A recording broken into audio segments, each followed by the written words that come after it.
first production drive-by-wire. Right.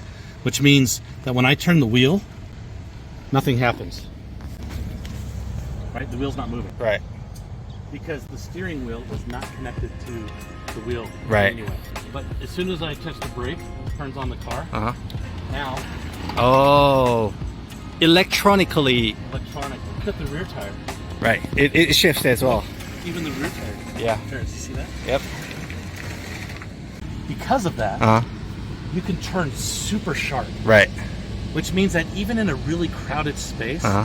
it's super easy to park and get out or Exactly. turn around. Right, right. And this was a software update. Uh-huh. So when I first purchased the truck, the rear wheel turned a little, Uh-huh. but not that much. Yeah. And then like a month later, they had a software update. Right. Which allowed it to turn more sharply. Yes. So now I have more maneuverability. Right. And the other thing is, this is an air suspension. Uh-huh. Okay. Yeah. So this is as low as it goes. Oh. Right? You can adjust it. So like the maximum is an additional 12 inches. Right. Oh, wow. Now it looks like a truck. It's going up more. Oh, yeah, don't keep up. Oh my days.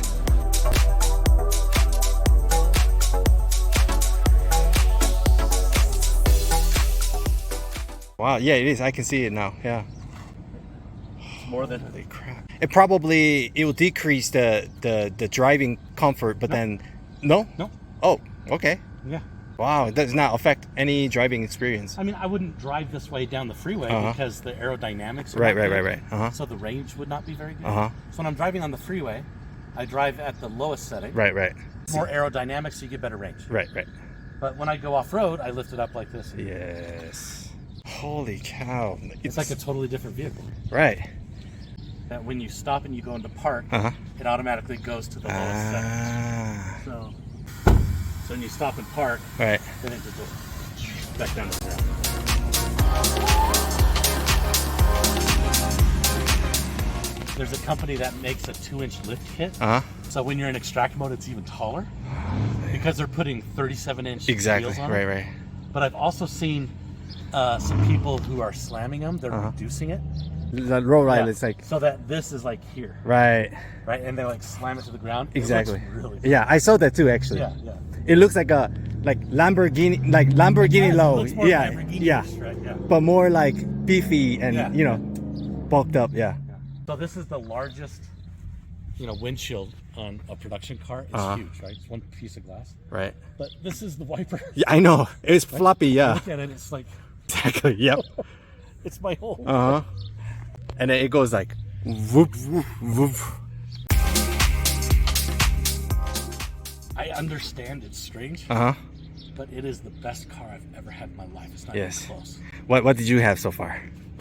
I've had the BMW 540. Uh-huh. I had that big Dodge Ram 2500 diesel Okay. that was lifted with 37-inch tires. It was a Right. monster. Uh-huh. An Audi Q7, Uh-huh. which is what we had before this. Yes. The Model Y. Right. We had an Infiniti G35X that my son wrecked. Right. They're all fun, but at some point they're all very similar. Okay. And I know real car people will Yeah, get upset yeah, with these yeah, like that, yeah. but they're not that different from Right, each other after okay. a while. I've never driven a car with that much power. Oh. Ever. Okay. Imagine being in a full-size truck, Right. but still being able to beat almost any sports car Right. in speed. So only time will tell, right? Yep. 10 years from now, there might be hundreds of thousands of these everywhere, and it's just a normal thing, Right. right? Or I'm going to be that weird guy who bought that strange Yeah. car back in 2020. Yeah. It's like one of those like ugly cars from Japan. They try to something like really, really experimental stuff, and then no one And really no one buy bought it. it. Yeah. Because of all of the publicity and social media and the sensationalism of something this bizarre, Okay. thought that it's super expensive has been a big sort of storyline. Right. But this cost $20,000 less than that white truck. Oh, less than yes, If I go, because it's platinum. if I go, and it's a diesel. Yeah. If I go buy that diesel Ford F-250, Uh-huh. it'll cost about $120,000. Right. And this is $100,000. Right. If I were to buy this without any of the options, Right. it's $80,000. Mass production version. Right. Which for a full-size heavy-duty truck, is super cheap. I see what you're saying. Because F-150 has like almost 12 different trims. Their premium trims are easily over 80K. So and that's for the F-150, which is not Super Duty. Exactly. Which is the small motor. Exactly. Low tow. Right. This is equivalent to a Super Duty truck, right? So it can tow, 14,000 pounds. But even then, like Tesla cars don't have many options. Mm-hmm. You can choose the paint color. You can choose the inside color. Right. And that's basically it. That makes it a more like more efficient to manufacture and sell. Yes. And sales experience a lot more streamlined. Yes. And the sales experience is unbelievable with Tesla, which is one of the reasons I'll never buy another car. So anytime in the U.S. when you go to buy a car, it's an all-day process. Right, it is. Right? You got to go to the dealership. You can only choose from what they have. Right. And if you want something that they don't have, you're going to wait, 4 months. Yeah. If you're lucky. Right. And it's this huge negotiation. Yeah. From beginning to end. And it literally takes all day to get through that process and do all the paperwork. Both the Model Y and the Tesla, I bought on my phone without ever talking to a single Tesla person ever. Yeah. You just order and pick up. I ordered it on my phone, and in the case of the Model Y, they delivered it to my house and just dropped it off. Yeah. And left. I tried it myself, and then I felt like, is that a scam or what? No. It's just like buying iPhone from Apple Store. Yes. You know what I mean? but even buying an iPhone from the Apple Store, like you have to sign for it when the UPS guy delivers it. Yes. This one, I got a text message saying your car has been delivered while I was sitting in my living room. Yeah. So I was at home when they brought the car over. Right. They didn't ring the doorbell. They didn't have me sign anything. I got a text message saying your car's been delivered. So I thought, well, that's strange. Yep. I walked outside the house, and my car was sitting there. Yeah. But there was no people. Yeah. And in the case of the truck, I was coming back from a trip from Norway. So I was changing planes in Philadelphia. Right. And I wasn't expecting the truck to be ready for like another month. Right. But I got this text message when I landed in Philadelphia that said, your truck is ready, would you like to schedule a time to pick it up? That's weird.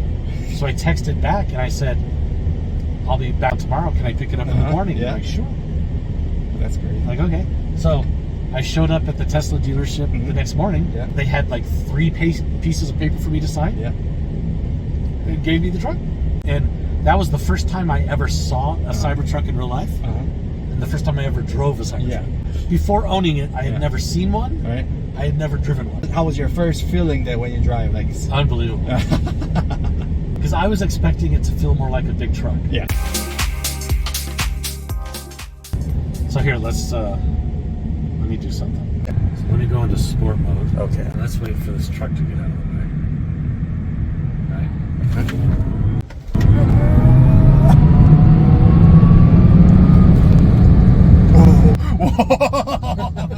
Yeah. Oh man, I'm dizzy right now. I know. Yeah. Like you could feel the inside organs. Exactly. Push back. Yeah, back. pushing back. Yeah. I think it is a lot different feeling than sports car when it goes faster, because this one is like a lot more heavier and I would say a lot more like body to move. So like I feel like the kickback feeling is a lot like bigger punch. It requires more torque. Exactly. To move this much weight. Right. So this weighs a little over 7,000 pounds. Oh, wow. Most cars, well, a sports car is 3,000 Yeah, pounds. exactly. Right? It has to be light. But to most go fast. sedans are no more than 4,000 or 5,000 pounds. But this is really heavy. Normally, like when you have to go somewhere in the car, you don't think about the drive. Right. You're just taking the car and going somewhere. Exactly. Every time I need to go somewhere to do something, I get a little excited. Excitement, yeah. Because it's fun to drive. Yeah. Right? Yeah, it's not like, oh, okay, let's get in. Let's go. We have to do something like, oh, we get to go somewhere. Ah. So the other thing is, like, the BMW, so it was a 540, so it had the twin turbo motor that is normally in the 7 Series, right? So it's a much bigger engine for the car. So it's the most powerful kind of standard 5 Series you can have. Yes. And it had great acceleration, but it wasn't this instantaneous. It still had to spin up a little bit to go, right? But this is just instant. Internal combustion engines have what's called a power range, where there's a certain range of RPM where you get maximum power. Right. Which is why when you accelerate a lot of times, in addition to the transmission gearing you through the gears, you're also gaining power as you get into the power band that has the most power. There's no power band for something like this, so it doesn't matter if you're stopped and starting or if you're already going freeway speeds. When you hit the pedal, it's instantaneous torque.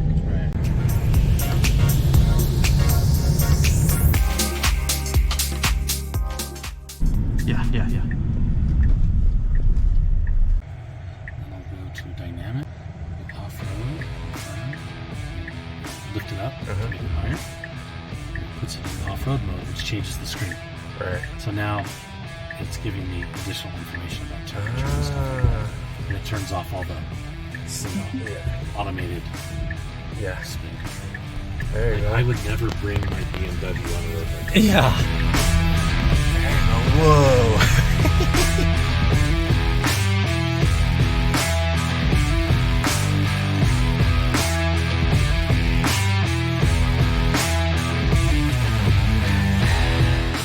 If your front camera is dirty, Oh, like BMW, the Bentley do. I didn't know it did that. Oh wow. Okay, this is the first time I've ever actually off-roaded this thing in any kind of meeting. Swagger down the street with your red lips and funky beat. You better hold your head up to the sky. I'm gonna roll with you till the day I die. Whoa, my days. Real America there. Swing those hips around. Can't stop, roll back down, my ladies. Short, tall, thin or wide. Always down and ready to ride. Oh, this is actually nice. But see, this is my point is I can do stuff like this and drive like a sports car. Yeah. It's the best truck I've ever had, the best sports sedan I've ever had, and go on long road trips and stuff like that. It does everything. Yeah. You don't have to compromise. I don't have to compromise at all. Yeah. Wow. Literally, it's like, it's such a light work. Not even joking. I'm not exaggerating anything, but. We want to go for the other one? I mean, I guess we have to pass that guy, but. If he shoots us, we're bulletproof. Oh.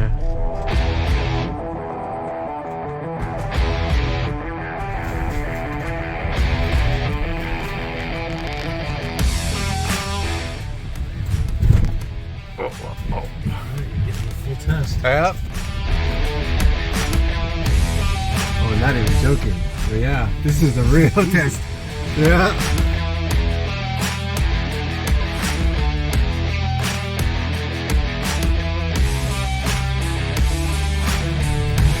Yeah, I know. This is like a bare rock right here. Oh my days. Whoa. Oh, wow.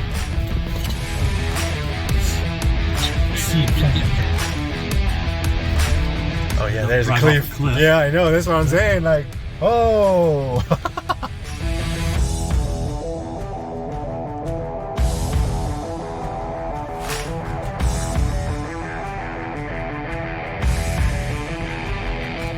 I mean, going down will be interesting as well. Sure I can see. So this front camera actually really comes handy, yeah. Because like a lot of times you don't know what's in front, you know, like the bottom there, you know. So yeah, actually, it's gonna be really easy. I'll be honest, I would not even try this in my truck. Well, that guy is going to order Cybertruck now. He's like, whoa, that guy. Your turn, homie. Think about it. Nope. So I'm not doing anything. It's just crawling down on its own. Oh, okay. So no gas. Uh-huh. So this is no brakes. Oh. This is just using the Engine brake. generative charging. Of Engine brake. the motor. Yeah. So that's not using your brakes, so your brakes aren't heating up. Oh. So normally when you off-road and you're doing that and you're having to use your brakes heat up, which heats up the brake fluid, fails, yeah. and then they fail. Yeah. But this is not even using the brakes, it's just using the wow. regenerative charging of the motors. A motor is simply a coil of copper and a bar in the middle of some magnets. When you put electricity into the wire, it causes the shaft to turn. Yes. But if the wheels are already turning, I take away the electricity, then it tries to slow down the turning, which causes electricity to go into the wire. It's the opposite. Yes. It requires power to make electricity. Right. And so you're using the power of braking to make electricity. So when you go downhill, it actually recharges the battery. Yeah. Well, there you go. We put it through its first true Yes. test. It's not even an easy one. That was a legit hill. Yeah, legitimate one. That was a and legit rocky hill. one. And rocky. Yeah. A steep rocky hill. 영상 시청해주셔서 감사합니다. 영상을 재밌게 보셨다면 좋댓다구, 좋아요, 댓글, 다른 영상 보기, 구독해주시면 감사하겠습니다.